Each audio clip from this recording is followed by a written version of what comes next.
Amigos, estamos em contagem regressiva para esse belo encontro, marcante, histórico encontro entre Flávio Bolsonaro, a convite de Trump, lá na Casa Branca. Daqui a pouco, final da tarde desta terça-feira. Fiquem de olho, vai ser um encontro histórico. Enquanto isso, vamos nos atualizando dos desdobramentos em solo americano do Flávio que já está lá. Vamos ver como é que está o disse-me-disse, como é que está aí as impressões com os nossos amigos lá da Epoch Times Brasil. Vamos lá. Da presidência, senador Flávio Bolsonaro viaja então a Washington. Chegou hoje na capital dos Estados Unidos. Você vê ao meu lado uma série de manchetes que tendem a ter o seguinte tom: especulação quanto a um encontro com Donald Trump. Não à toa, quando primeiro veio a notícia de que ele poderia viajar aos Estados Unidos, ela era pelo jornalista Cláudio Dantas, que falava que o motivo da viagem era um convite da própria Casa Branca para que ele se encontrasse com Donald Trump. Claro, seria um evento notório na campanha eleitoral brasileira, não só para ele, mas para a campanha como um todo, de todos os candidatos. A agenda fica nas entrelinhas conforme aí está então a especulação de uma série de veículos. Em particular, eu destaco aquilo que foi dito pela BBC. Afinal de contas, ela foi um dos veículos que viajou então com o Flávio e conseguiu falar brevemente com ele no aeroporto. Para esclarecer, tá? O momento atual é que tanto a Casa Branca quanto o entorno do senador não confirmam nem negam. Poderia acontecer ou poderia não acontecer. Paulo Figueiredo, claro, jornalista muito próximo a Flávio, ele próprio fala que não se confirma nem se nega, e seria uma das pessoas, junto ao Eduardo Bolsonaro, que teria conhecimento próximo do assunto. Resumindo o que eu dizia, a BBC chegou a conversar com o Flávio Bolsonaro, então, no aeroporto, conforme ele desembarcava em Washington, e então ele falou brevemente, novamente, sem confirmar ou negar um encontro com o Trump, mas disse que, em havendo algum tipo de encontro, os temas circulariam em volta de crime organizado e a classificação do primeiro comando da capital e do Comando Vermelho, o PCC e o CV, como organizações terroristas estrangeiras pelos Estados Unidos. Essa é uma agenda há muito discutida. Houve uma série de momentos durante esse governo de Lula onde se cogitou que Trump poderia tomar uma medida como essa. É uma coisa que tem consequências estratosféricas quando a designação acontece. Estou sendo hiperbólico, mas é porque não dá para a gente também minimizar o impacto que isso pode ter. Quando há essa designação, imediatamente as sanções financeiras, as restrições pesam não só sobre essa organização, mas sobre todos ligados com ela. Na Operação Carbono Oculto, a gente viu uma infiltração transversal do primeiro comando da capital no coração financeiro do país, na Faria Lima. Começa-se a rapidamente fazer as associações. Ora, se o PCC estava tão impregnado em uma estrutura financeira, uma sanção como essa, uma designação como organização terrorista estrangeira, poderia impactar a quem? A que organizações, a que entidades? Uma investigação poderia ser mais abrangente do que a gente imagina só pelo fio do novelo, o vislumbre que o público conhece do que realmente poderia ocorrer. Com o Comando Vermelho, se a gente fala também da operação em outubro passado, por parte do governo, do então governador Cláudio Castro, com cenas aí que pareciam de guerra, essa designação tem um quê ainda mais interessante a ser desdobrado. Ora, Trem de Aragua, mesmo o cartel dos sóis do governo venezuelano. Aqui ele começa a falar um pouco mais especificamente disso, mas o que interessa saber é a repercussão, a parte da mídia está polvorosa. Quero mostrar aqui uma coisa a vocês. Querem ver? O Gedel Vieira, famoso Gedel Vieira. Daqui a pouco vou mostrar Gedel Vieira, mostrando as suas fazendas, montado a cavalo. Já já vocês vão ver isso. Já. Vamos esperando aí. Olha que beleza, né? Olha que beleza. Então, há um disse-me-disse imenso.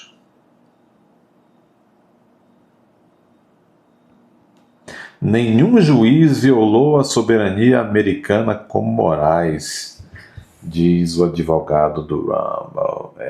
Rapaz. Coisa vai ficando problemática.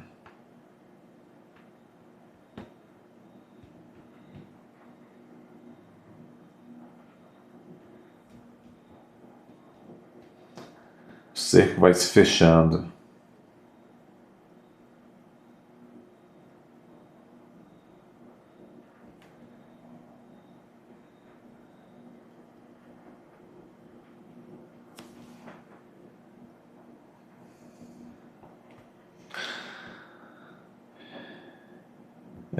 Gilmar Mendes, hein? Como sempre.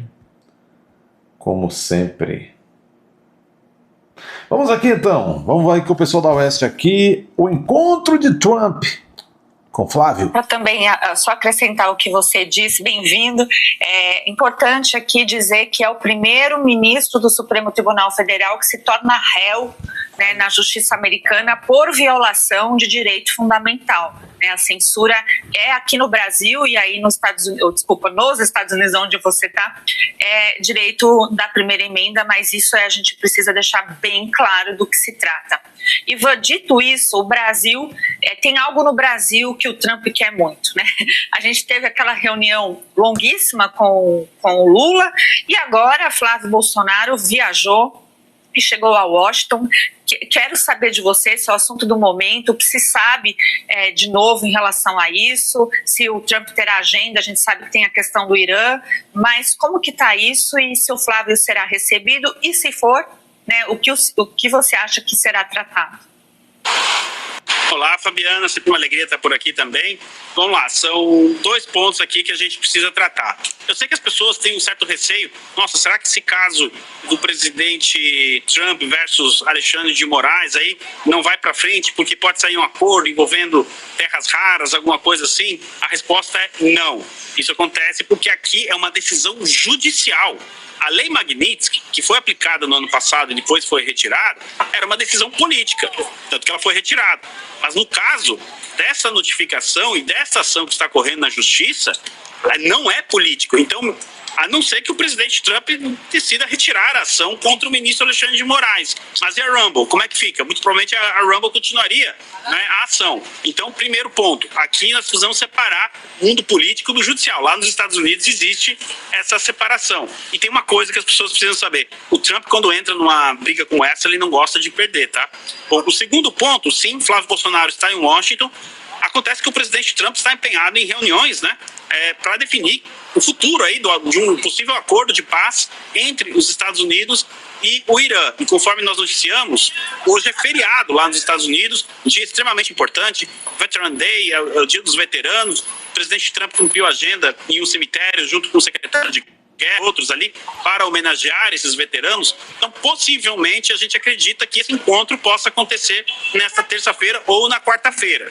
Os pontos tratados ali pelo Flávio e pelo presidente Trump, que serão tratados, obviamente, né, são dos mais variáveis, Fabiana. Até mesmo uma articulação de como seria, né, a conversa entre um eventual governo Bolsonaro, Flávio Bolsonaro nesse caso, né, e a administração Trump, terras raras possivelmente, mas a classificação do PCC e do Comando Vermelho como organizações terroristas provavelmente deve estar ali no assunto. É uma grande oportunidade para o Flávio. Ele pode também levar questões importantes do Brasil, como, não é, o estado de saúde do pai dele, do Jair Bolsonaro, a perseguição judicial, a questão do 8 de janeiro. Ele pode dizer, olha, vocês tiveram um 6 de janeiro aqui, nós tivemos um 8 de janeiro no Brasil, incluindo também a questão do Felipe Martins. Então, o cardápio de assuntos para os dois conversarem é bem repleto, viu, doutora Fabiana? Gisiane, devolvo para você.